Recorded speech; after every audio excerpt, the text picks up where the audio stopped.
형제들아, 우리가 예수의 피를 힘입어 성소에 들어갈 담력을 얻었나니 우리가 마음의 뿌림을 받아 악한 양심으로부터 벗어나고 몸은 맑은 물로 씻음을 받았으니 참마음과 온전한 믿음으로 하나님께 나아가자. 은혜가 풍성하신 하나님, 기근 중에 있는 사슬이 시냇물을 찾으려고 갈급해하는 것과 같이 저희가 하나님께서 베푸실 은혜의 생수를 간절히 삼아하며 성전으로 올라왔습니다. 우리의 중심이 살아계신 하나님 뵙기를 갈망하고 있사오니 속히 임하여 주시고 예배한 우리의 심령이 생명수 샘물을 마시게 하여 주옵소서. 거칠고 험한 세상길에서 방황하던 저희에게 광야의 풍성한 식탁을 베풀어 주셔서 오늘도 신령한 만나로 배불리 먹게 하여 주옵소서. 낙심한 성도에게는 용기를 주시고 근심과 불안에 쌓인 성도에게는 하늘 평안을 내려 주옵소서. 예수님의 이름으로 기원하옵나이다. 아멘.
하나님은 통회한 마음으로 나온 사람들을 물리치지 않으십니다.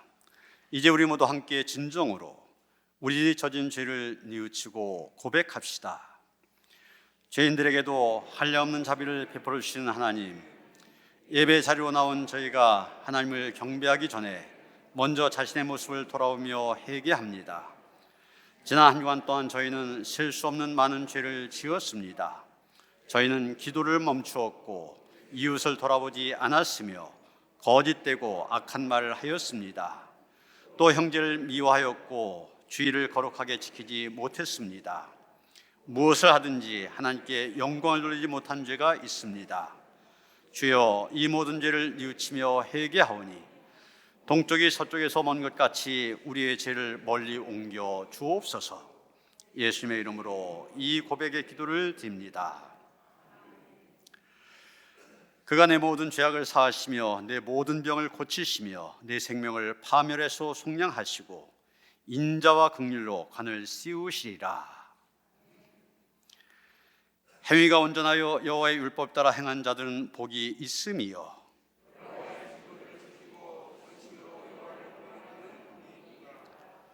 참으로 그들은 불의를 행하지 아니하고 주의 도를 행한도다. 내 길을 굳게 정하사 주의 율례를 지키게 하소서.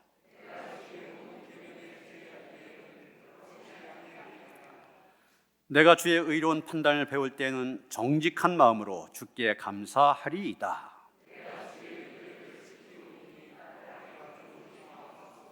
아멘.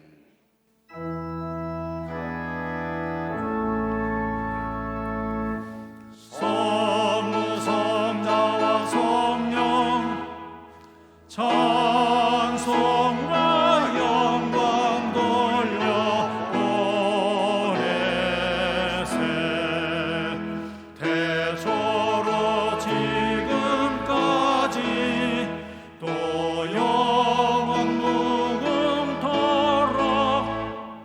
성삼위께 영광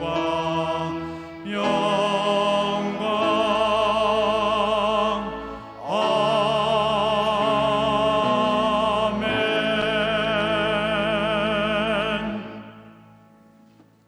저희의 소망이 되시고 빛이 되신 하나님 아버지, 저희들에게 2023년도를 허락하시고 2023년도에도 은혜 가운데 살아가게 하시니 감사합니다.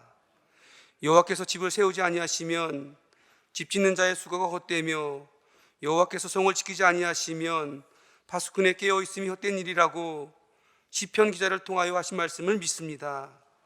복된 2023년을 저희들에게 허락하셨지만 주님께서 지켜주시지 아니하시면 저희들의 수고가 헛된 줄 아오니 시간마다 저희들의 생각과 발걸음을 지켜 주옵소서. 전능하신 하나님 아버지, 코로나 바이러스가 많이 약화되었지만 아직도 코로나로 인하여 불안한 마음을 갖고 계신 분들이 많이 있사오니 코로나 바이러스를 하루속히 종식시켜 주셔서 우리 성도들이 안전하게 편안하게 예배드릴 수 있도록 도와주옵소서. 사랑의 하나님, 이 시간 제단에 끌어엎드린 사랑하는 성도들을 위하여 간구하오니 긍휼히 여기시고 응답해 주옵소서. 암으로 또한 여러 가지 질병으로 인해 치료 중이며 기도 중에 있는 환우들을 기억하옵소서. 주님의 보혈의 손으로 안수하시고 치료해 주셔서 질병이 깨끗이 치유되게 하옵소서. 전능하신 하나님, 주님께서 세워주신 노년교회를 위해 기도합니다. 사랑과 은혜가 충만한 교회가 되게 하옵소서. 성령께서 뜨겁게 역사하시는 교회가 되게 하옵소서. 그리하여 날로 부흥 성장하게 하옵소서. 주님께서 노년교회 성도들에게 꿈과 비전을 주옵소서. 그 꿈을 향하여 날마다 기도할 수 있게 하옵소서. 주님이 언제나 임재하시는 교회, 주님이 주인 되신 교회, 주님을 언제나 만날 수 있는 교회, 주님의 음성을 들을 수 있는 교회가 되게 하옵소서. 사랑의 하나님, 캄보디아에서 선교로 애쓰시는 유출의 선교사님과 가족들을 축복하옵소서. 늘 지치지 않게 하시고 새 힘 주셔서 능히 감당할 수 있게 하옵소서. 또한 능력의 하나님, 70주년 기념교회로 창립한 별빛 사랑교회를 기억하옵소서. 은혜 충만, 성령 충만한 교회로 인도하옵소서. 별빛 사랑교회가 날로 부흥 성장케 하옵소서. 또한 유선열 목사님이 심우하시는 나무 십자가 교회와 이명진 목사님이 심우하시는 기쁜 우리 교회를 축복하옵소서. 은혜가 충만한 교회가 되게 하시고 크게 부흥 성장하는 교회가 되게 하옵소서. 사랑의 하나님, 교회의 영적 지도자로 세우신 담임 목사님을 축복하시고 영육간에 강건케 하옵소서. 늘 건강으로 인도하시고 은혜 충만케 하옵소서. 오늘도 주의 말씀 들고 단위에 쓰셨사오니 성령으로 붙드시고 권세 있는 말씀으로 인도하여 주셔서 성령 충만하게 하옵소서. 모든 성도들이 목사님을 통하여 주시는 말씀을 듣고 새 힘을 얻게 하옵소서. 찬양으로 영광 돌리는 시온 찬양대와 오케스트라를 기억하여 주시고 축복해 주옵소서. 다윗과 같이 열정으로 찬양 드리게 하옵소서. 오늘 주님께 드리는 찬양을 통하여 영광 받으시고 성도들에게 은혜의 찬양이 되게 하옵소서. 오늘도 교회 각 처소에서 예배를 위하여 애쓰고 힘쓰는 많은 봉사자들이 있습니다. 차량 운행으로, 주차로, 교사로, 찬양대로, 또한 보이지 않게 봉사하는 모든 이들의 가정에 축복을 더하여 주옵소서. 우리의 소망이 되시는 예수 그리스도의 이름으로 기도하옵나이다. 아멘. 하늘에 계신 우리 아버지여, 이름이 거룩히 여김을 받으시오며 나라가 임하시오며 뜻이 하늘에서 이루어진 것 같이 땅에서도 이루어지이다.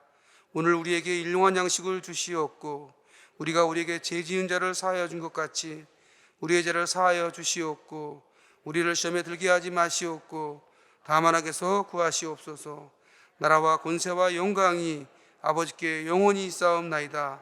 아멘.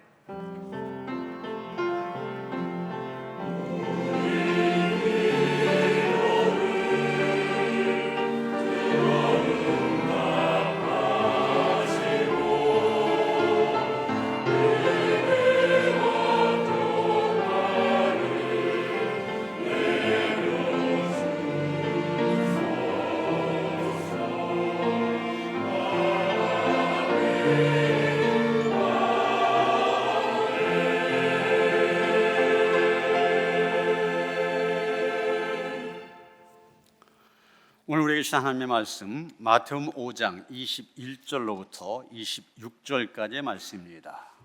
성경 6쪽입니다.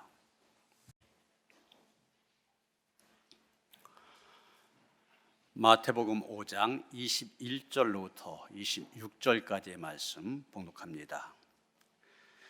옛사람에게 말한 바 살인하지 말라. 누구든지 살인하면 심판을 받게 되리라 하였다는 것을 너희가 들었으나 나는 너희에게 이르노니 형제에게 노하는 자마다 심판을 받게 되고 형제를 대하여 나아가라 하는 자는 공회에 잡혀가게 되고 미련한 놈이라 하는 자는 지옥불에 들어가게 되리라. 그러므로 예물을 제단에 들여다가 거기서 내 형제에게 원망 들을 만한 일이 있는 것이 생각나거든 예물을 제단 앞에 두고 먼저 가서 형제와 화목하고 그 후에 와서 예물을 드리라. 너를 고발한 자와 함께 길에 있을 때 급히 사화하라.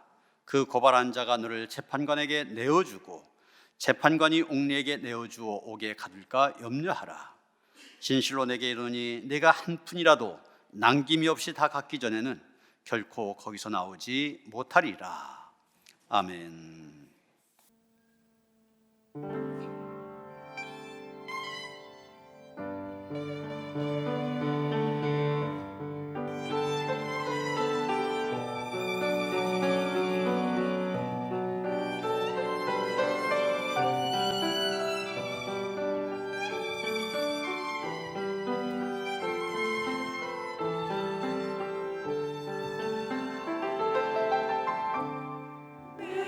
주와 함께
할렐루야.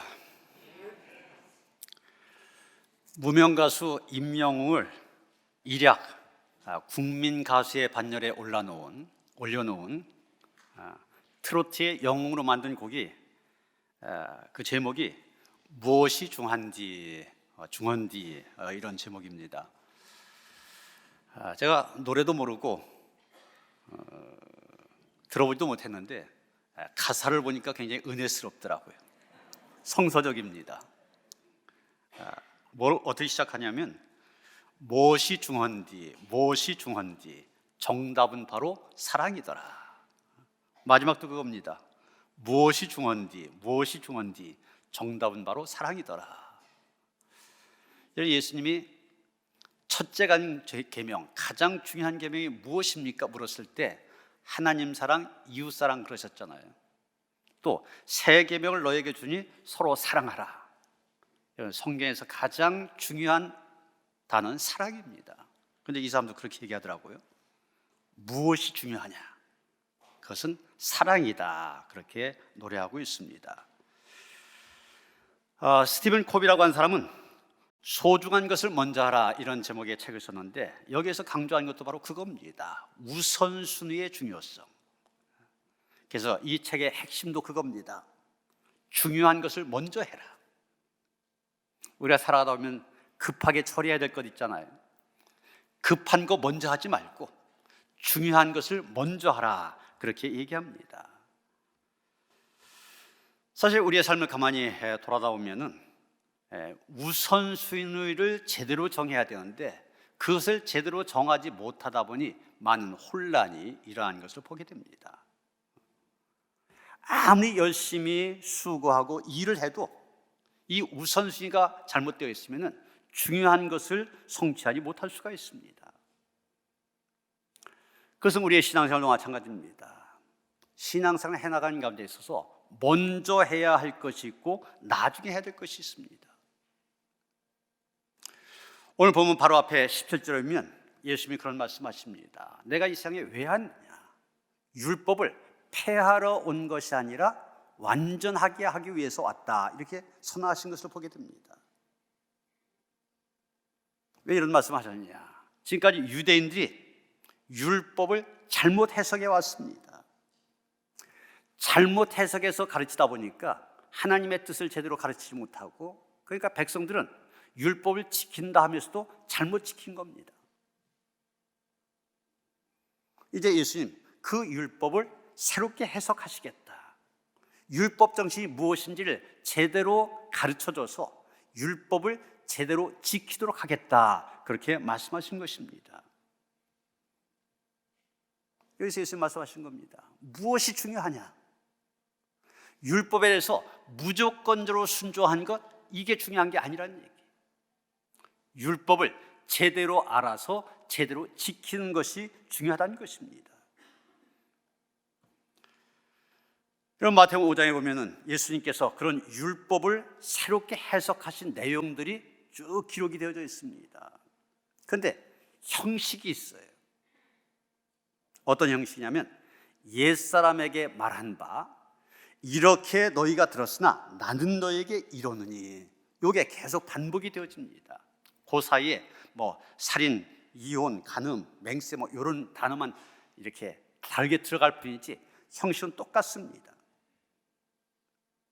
지금까지 유대인들 이 율법에 대해서 이렇게 해석했지만 나는 그것에 대해서 새롭게 해석하겠다는 얘기입니다. 그래서 새롭게 해석하신 율법, 해석한 것이 6가지입니다. 살인, 간음, 이혼, 맹세, 복수, 그리고 사랑에 대한 것입니다. 그중에 오늘 본문 살인에 관한 것입니다. 다시 말해 지금까지 유대인들과 달리 예수님은 유대인들이 이제까지 해석해왔던 것과는 다르게 살인에 대해서 해석하시겠다는 겁니다. 출애굽기 20장에 보면 우리가 잘 아는 10계명이 나옵니다. 그중에 제 6번째 계명이 살인하지 말라 이겁니다. 살인하지 말라. 여러분, 살인하지 말라. 이게 6번째 계명의 전부예요. 여기에 군더더기가 붙어 있지 않습니다. 간단명료하게 살인하지 말라 그랬어요. 그런데 오늘 본문 21절에 보면 어떻게 되어 있습니까? 원래 계명은 간단하게 되어 있는데 유대인들이 거기에다가 말씀을 덧붙였습니다. 살인하지 말라. 이걸로 끝난 게 아니에요. 누구든지 살인하면 심판을 받게 되리라. 원래 말씀에 누구든지 살인하면 심판을 받게 되리라, 이 말씀이 첨가가 되어진 것입니다. 여기서 우리는 생각하게 되죠. 왜 이런 조항을 덧붙였을까? 사실은 살인이란 죄를 짓지 아니하도록 처벌 조항을 강조한 것입니다. 처벌이 가혹하면 두려워서 살인을 저지르지 못할 거다, 이렇게 생각한 것이죠. 그런데 이것이 중대한 해석에 있어서 잘못을 가져왔습니다. 십계명에서 살인하지 말라는 이 계명, 단순하게 그저 육체적인 생명을 죽이지 말라, 요것으로 축소해서 해석을 하게 된 것입니다. 이게 왜 문제가 되어지냐? 살인하지 말라, 이 말 뒤에 살인하면 심판을 받게 되리라, 이 말씀이 덧붙여졌는데 이게 왜 문제가 되느냐? 살인하지 말라, 그걸로 끝나면 3주에 그 살인이라는 죄에 집중하게 됩니다. 그래서 살인해서는 안 된다, 이렇게 됐죠. 그런데 그 뒤에 살인하면 심판을 받게 된다, 이 말씀이 덧붙여지다 보니까 앞에 살인하지 말라 이 말씀보다도 그 뒤에 말씀, 살인죄를 저지르게 되면 거기에 대해서 따르는 심판, 즉 처벌, 여기에 관심을 집중하게 됩니다. 살인하지 말라 이렇게 되면 아예 살인할 생각을 하지 말아야 되는데, 이 말이 덧붙여지면서 살인하고 나서 처벌받지 않으려면 어떻게 해야 되나, 이걸 궁리하게 되는 겁니다. 그래서 살인한 다음에 완전 범죄를 꿈꾸게 되고 갖가지 꾀를 내어서 거기서 벗어나려고 합니다. 처벌받는다 할지라도 어떻게 하면 그 처벌의 수위를 낮출 수 있을까, 이걸 생각하게 됩니다. 그래서 그 사건, 내가 술에 취해서 어쩌다 보니까 그렇게 저지른 일이야, 아니면 우발적인 행동이야, 나는 정신질환의 전력이 있어, 뭐 이런 게 있으면 이게 참작 사유가 되잖아요. 그런 핑계를 자꾸 갖다 붙이게 되는 것입니다. 그리고 살인할 생각을 하지 말아야 되는데 그 살인의 정당성 여부를 자꾸 따지게 됩니다. 그러니까 이 안락사, 이거 해도 되냐 안 되냐, 이런 것들에 대해서 논의하게 됩니다. 기형아의 경우 낙태를 허용해야 한다는 그런 논의가 무성합니다. 살인을 하고서도 이게 정당방위냐, 이런 걸 따지게 돼요. 그리고 우리가 또 한 가지 생각해야 되는 것은 6번째 계명, 살인하지 말라, 이 말씀 속에는 아주 소중한 정신이 담겨 있습니다. 그 정신이 뭐냐? 인간의 생명을 존중하고 사랑하라는 정신입니다. 그런데 여기에 살인하면 심판을 받게 되리라, 이 말씀이 덧붙여지면 달라지게 되죠. 그 소중한 정신, 생명 존중의 정신은 사라지게 되고 살인 행동만 부각되게 됩니다. 생명 존중 사상은 사라지게 되고 그것이 사람을 죽인 행동이냐, 이거를 따지게 되는 겁니다. 그래서 생명을 죽이지 않는다면 생명을 해하는 일인데도 서슴지 않고 저지르게 됩니다. 각종 폭력이 난무하게 됩니다. 특히 어린아이들 성추행하고 힘없는 여성들 성폭력을 가합니다. 어제 신문에도 보니까 아프가니스탄의 9살 난 소녀예요.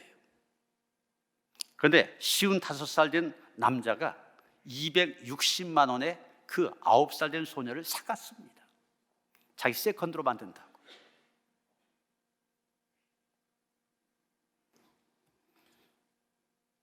왜 이런 일들이 생기느냐? 말씀을 잘못 해석한 데서 이런 일이 생기는 것입니다. 우리는 뒤에 덧붙이는 것이 아니라 원래 하나님께 주신 계명, 살인하지 말라는 이 10계명의 조항을 제대로 해석하고 그 계명을 제대로 지킬 수 있어야만 됩니다. 지금 예수님께서 하시려고 한 게 바로 그겁니다. 잘못 이해하고 있으니까 그것을 바로잡아 줘야 되겠다는 거예요. 살인에 대해서 제대로 해석해서 그 계명을 지키도록 하겠다는 것입니다. 그런데 예수님의 해석 간단합니다. 살인이 뭐냐? 생명을 죽이는 일, 그것만 지금 그거로만 이렇게 갖춰져 있는데, 그것이 아니라, 거기에 그친 것이 아니라 생명을 함부로 대하는 일도 살인 거기에 다 포함이 되는 행동이라는 얘기입니다. 다시 말해서 육체적인 살인은 물론이고 정신적인 살인, 나가서 영적인 살인까지 여기에 다 포함이 된다는 얘기예요. 창세기 9장 6절에 보면 이렇게 말하고 있습니다. 다른 사람의 피를 흘리면 그 사람의 피도 흘릴 것이니 이는 하나님이 자기 형상대로 사람을 지으셨습니다.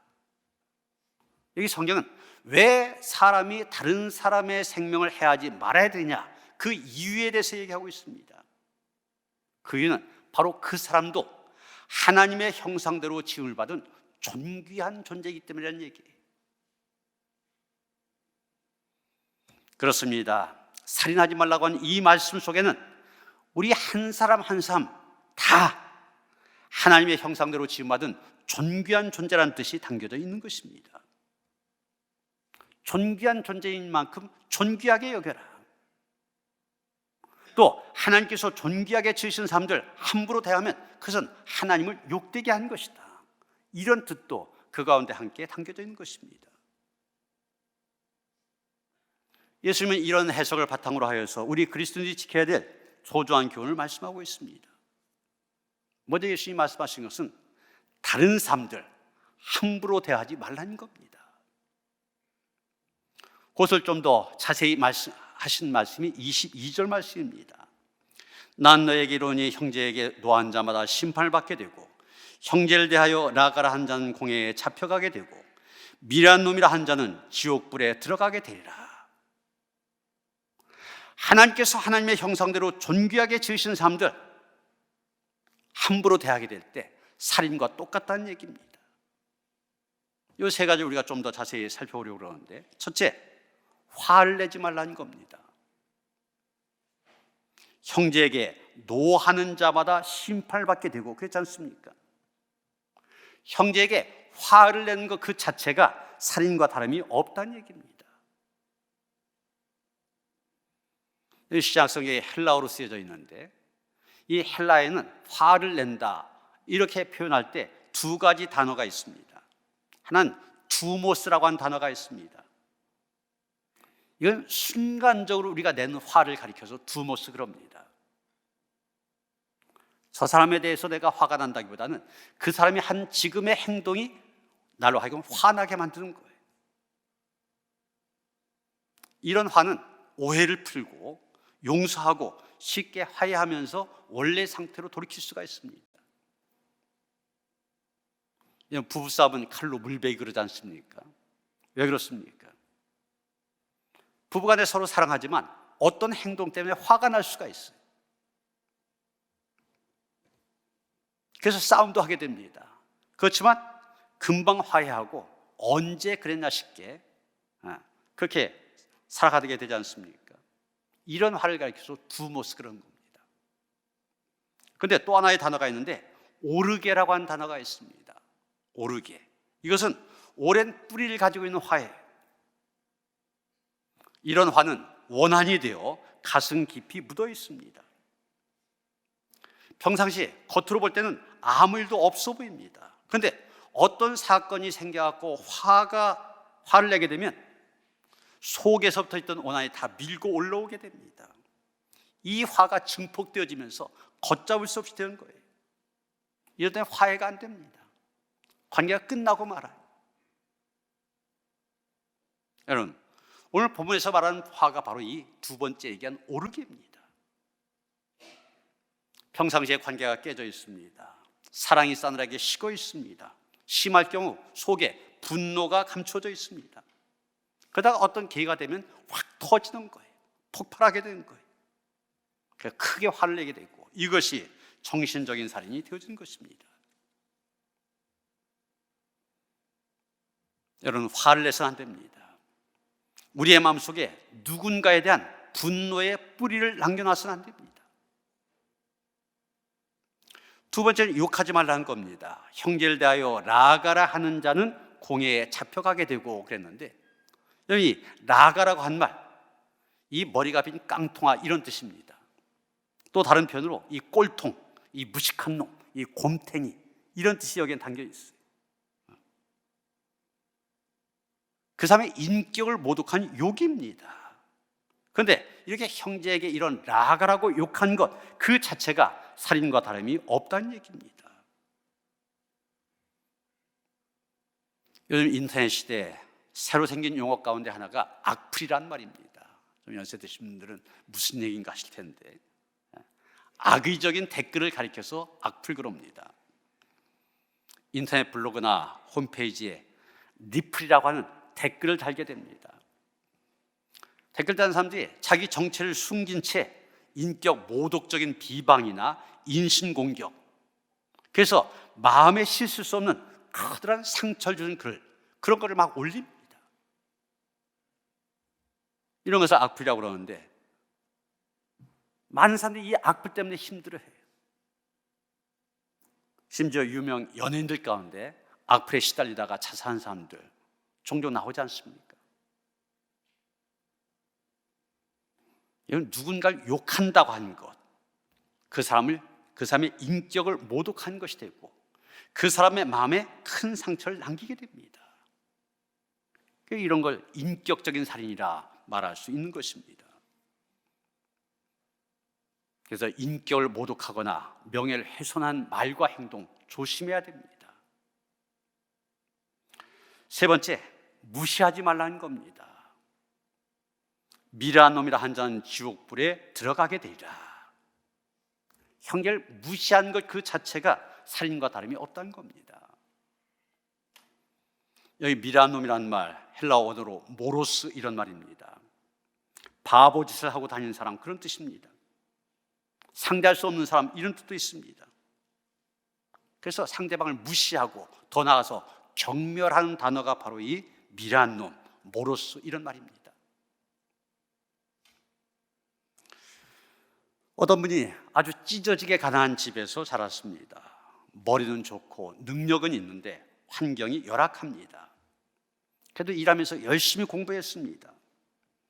제대로 된 학교를 다닐 수가 없어서 검정고시 과정을 거치면서 하나씩 과정을 밟아가고 있었습니다.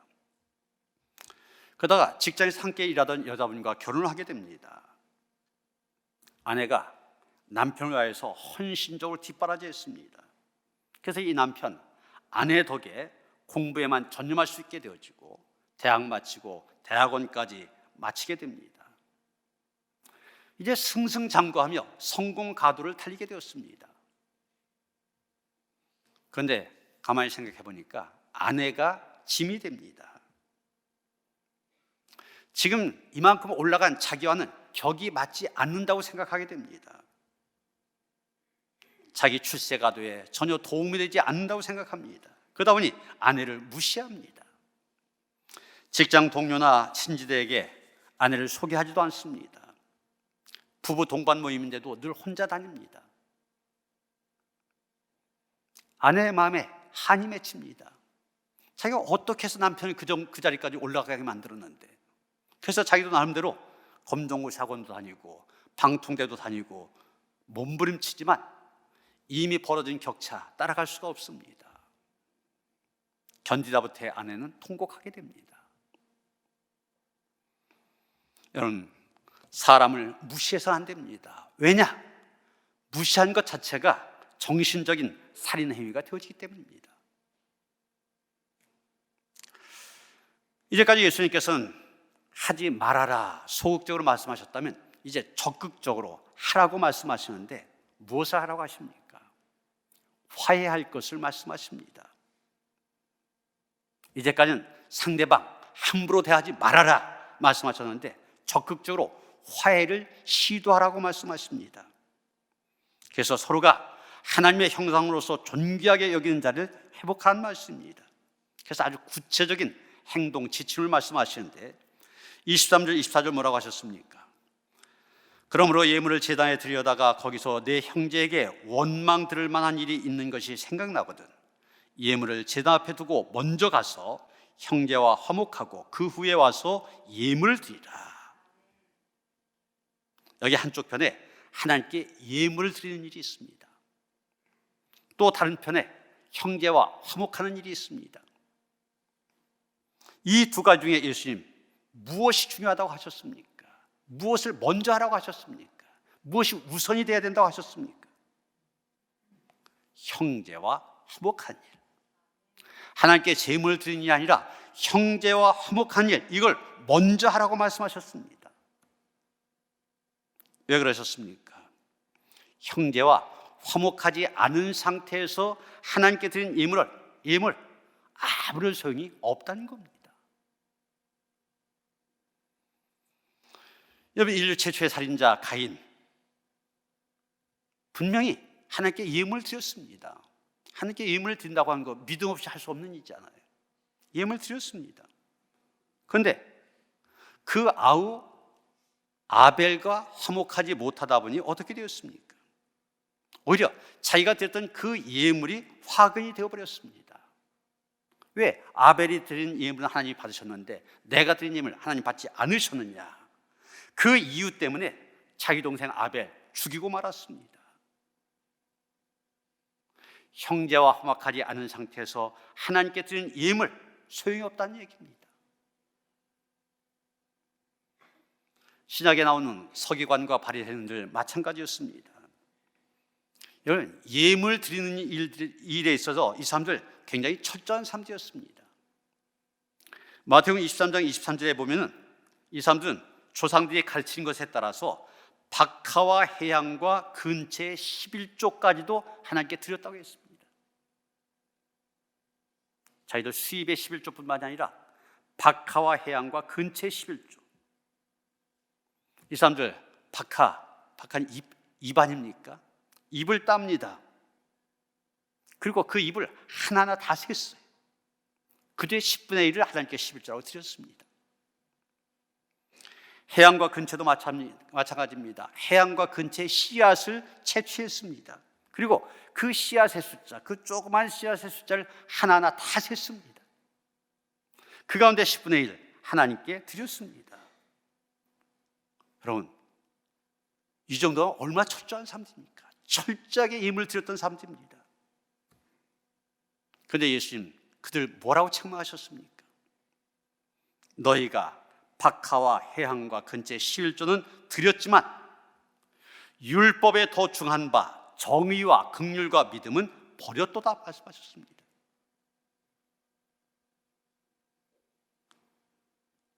정의와 긍휼과 믿음, 그 중에 긍휼이라고 하는 것, 형제와의 화목을 얘기합니다. 이걸 버렸다는 얘기.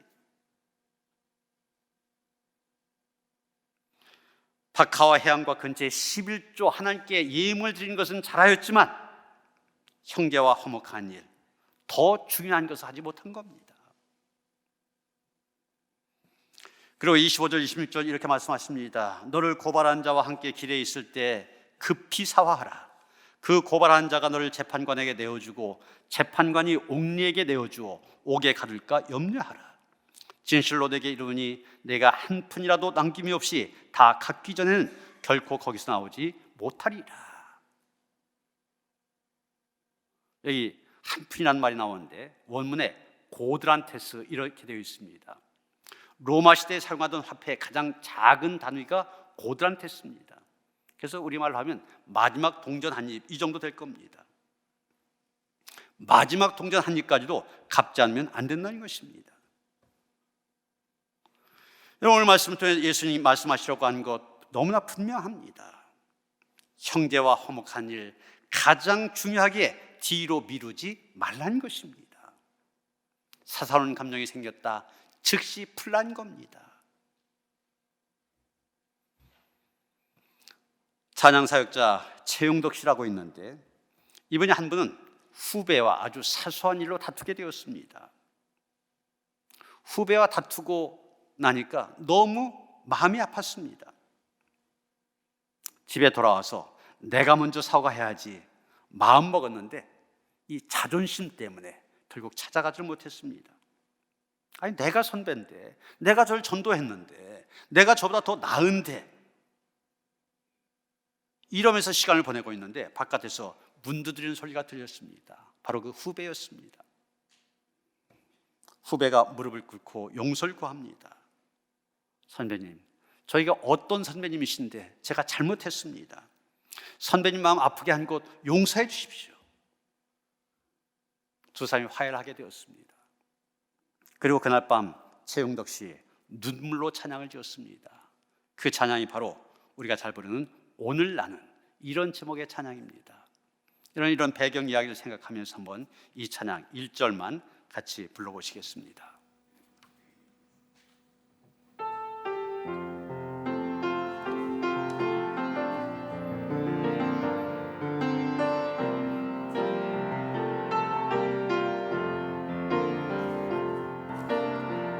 내가 먼저 손 내밀지 못하고, 내가 먼저 용서하지 못하고, 내가 먼저 웃음 주지 못하고, 이렇게 머뭇거리고 있네. 그가 먼저 손 내밀기 원했고, 그가 먼저 용서하길 원했고, 그가 먼저 웃음 주길 원했네. 나는 어찌 된 사람인가. 오 간교한 나의 입술이여, 오 옥렬한 나의 마음이여, 왜 나의 입은 사랑을 말하면서, 왜 나의 마음은 화해를 말하면서, 왜 내가 먼저 찾아줄 수 없는가, 왜 내가 먼저 손해볼 수 없는가. 오늘 나는, 오늘 나는 주님 앞에서 몸둘 바 모르고 이렇게 느끼며 서 있네. 어찌할 수 없는 이 마음을 주님께 맡긴 채로. 아멘. 사랑하는 성도 여러분, 지금 하나님 앞에서 내가 먼저 할 일, 먼저 할 일이 무엇입니까? 무엇이 중요한디? 무엇이 중요합니까? 그것은 바로 용서의 삶을 사는 것입니다. 화해자의 길을 걸어가는 것입니다. 여러분, 우리의 마음이 참 요상합니다. 사랑할 때는 온 우주를 다 품을 것처럼 넓어요. 그런데 그런 마음이 미움과 분노의 감정에 사로잡히게 되면 바늘 하나 꽂을 자리가 없는 옹졸한 모습을 보여주게 됩니다. 나의 자존심, 나의 이기심, 나의 교만함 때문에 먼저 손 내밀지 못하고 있지 않습니까? 우리 모두 주님의 십자가의 사랑을 기억하며 내가 먼저 용서를 선포하고 내가 먼저 사랑으로 다가가는 화해자로, 참된 예배자로 살아가는 그런 성도들 되시기를 주님의 이름으로 축원합니다. 하나님, 하나님께로부터 큰 사랑을 받은 우리들입니다. 그렇기 때문에 우리의 죄야 잘못된 거 다 품어주시는 은혜를 입었습니다. 그 넓은 마음으로 우리의 이웃을 대하고 형제 자매를 대하기를 원합니다. 화해자로 세상을 살아가게 하여 주시옵소서. 우리 안에 있는 모든 분노, 화 가라앉힐 수 있게 하시고 하나님께 주시는 사랑, 평안함, 기쁨만이 충만케 하시옵소서. 예수 그리스도 이름 받들어 기도하였사옵나이다. 아멘.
세상 만민을 다 품으신 하나님이시기에 그 하나님의 사랑에 감사하며 허물 있는 모습으로, 죄인된 모습으로 나왔습니다.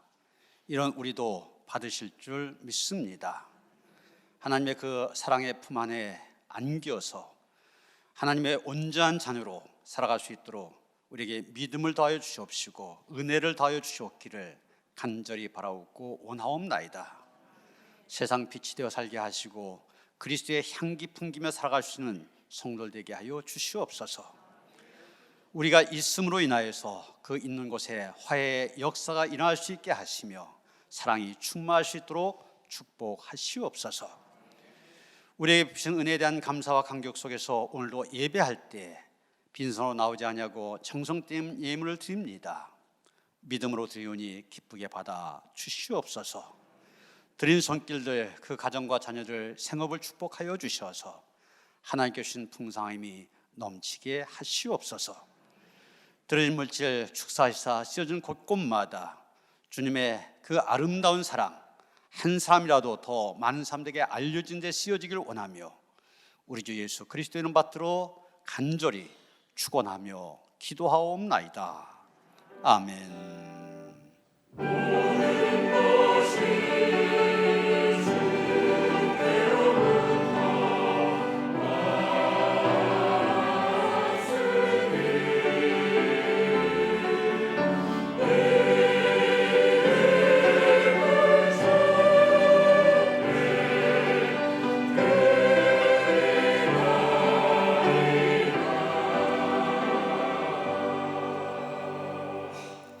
평화 인사 나누시겠습니다. 주님이 주신 평화 함께 하시 바랍니다. 서로 인사하시겠습니다.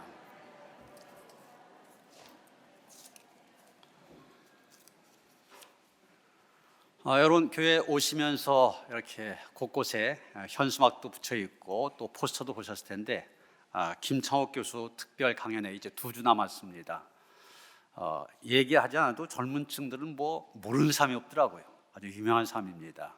전도의 기회를 삼으시길 바랍니다. 우리 부목사님 친구 사모님은 성남에 사시는데 꼭 오겠다고 이럴 정도입니다. 그래서 특히 부모들이 자녀들 때문에 속 썩는 가정이 있으면 부모님이 꼭 들어야 됩니다. 꼭 들어야 된다고 안내해 주시길 바랍니다. 오늘 오후 예배, 소그룹 예배, 속회별 예배입니다. 속회별로 꼭 모여주시기 바랍니다. 남동 서지방회가 다음 주일 하나비전교회에서 있습니다. 거기 대표 명단들 있습니다. 기억하시고 꼭 참석하시길 바랍니다. 청년부 리더 훈련이 오늘과 내일 이틀 동안 제주도에서 있습니다.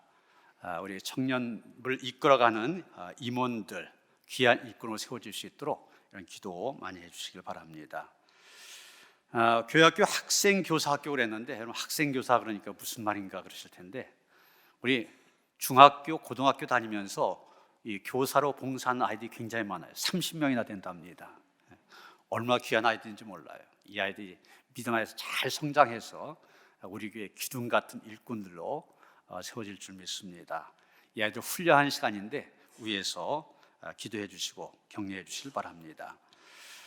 차량 봉사자를 모집합니다.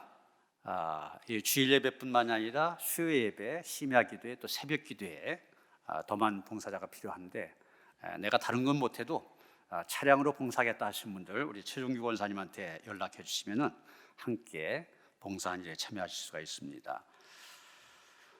지난 주간부터 사실 이제 마스크가 실내에서 이제 자유롭게 안 써도 되지 않습니까? 여러분 안 쓰셔도 괜찮습니다. 근데 이제 우리 교회라고 한 데가 예배 때만 그래도 이렇게 보이게 되잖아요. 그러다 보니까 아직도 이제 확진자가 그래도 계속 나오는 상황 속에서는 좀 위험합니다. 그래서 여러분 교회의 안전을 위해서 예배의 안전을 위해서는 계속 써주시길 부탁드립니다.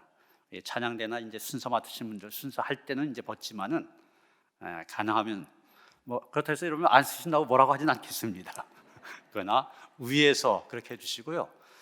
지금 이렇게 이렇게 떨어져서 앉도록 그렇게 했는데 이거 할 필요 없겠냐 하실 분은 있는데 그냥 그렇게 하는 게 조금 더 안전하거든요. 우리가 예배 인원이 꼭 붙어 앉아야 될 정도는 아니니까 여러분이 더 열심히 하셔갖고서 이제 더 많이 참여하게 되면 괜찮지만 아직까지는 그 칸대로 떨어져 앉아도 괜찮습니다. 그러니까 너무 신경 쓰지 마시고 그거 맞춰서 앉아주시기를 부탁을 드립니다. 출애굽의 준비 모임이 오늘 12시 40분 있습니다. 대상 참여하셔야 될 분들 기록했는데 참여하시길 바랍니다. 총여성교회 원래 및 척사대회 12시 반부터 지하 식당에서 있습니다. 여성교회원들 참석하시고요. 또 중변에 여성교회 세미나가 내일 만숙교회에서 있습니다. 교회에서 9시 반에 출발합니다. 자꾸 배우셔야 좋은 일꾼들이 될 수 있습니다. 이 세미나에도 많이 참여하시길 바랍니다. 이상천 장로님, 이시연 권사님 장녀 이나연 양 결혼식에 돌아온 토요일 2시 서울대학교에 있는 2라운지 웨딩홀에서 있습니다. 교회에서 12시에 출발합니다. 많이 가셔서 축하해 주시길 바랍니다. 이종훈, 민다영 성도님 아들을 보셨습니다. 축하드립니다. 이정신 권사님 병원에 입원하셨습니다. 위에서 기도해 주시길 바랍니다.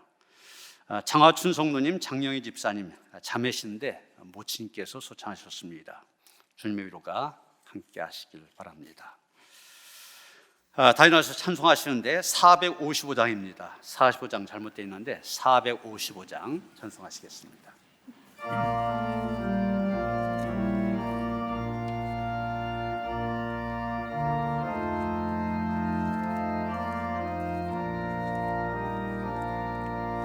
주님의 마음을 본받는 자, 그 맘에 평강이 찾아오는 험악한 세상을 이기니 하늘로부터 임함이로다. 주님의 마음 온마다 살면서 그 거룩하심 나도 이루리. 그 모습 내 눈에 안 보이며 음성 내 귀에 안 들려도 내 영혼 날마다 주를 만나 신령한 말씀 늘 배우도다. 주님의 마음 온마다 살면서 그 거룩하심 나도 이루리. 가는 길 거칠고 험하여도 내 맘에 불평이 없어짐은 십자가 고난을 이겨내신 주님의 마음 본받음이라. 주님의 마음 온마다 살면서 그 거룩하심 나도 이루리. 주 예수 세상에 다시 오시 그날의 무성도 변하여 주님의 빛나는 그 영상을 다 함께 보며 주 찬양하리. 주님의 마음 온마다 살면서 그 거룩하심 나도 이루리.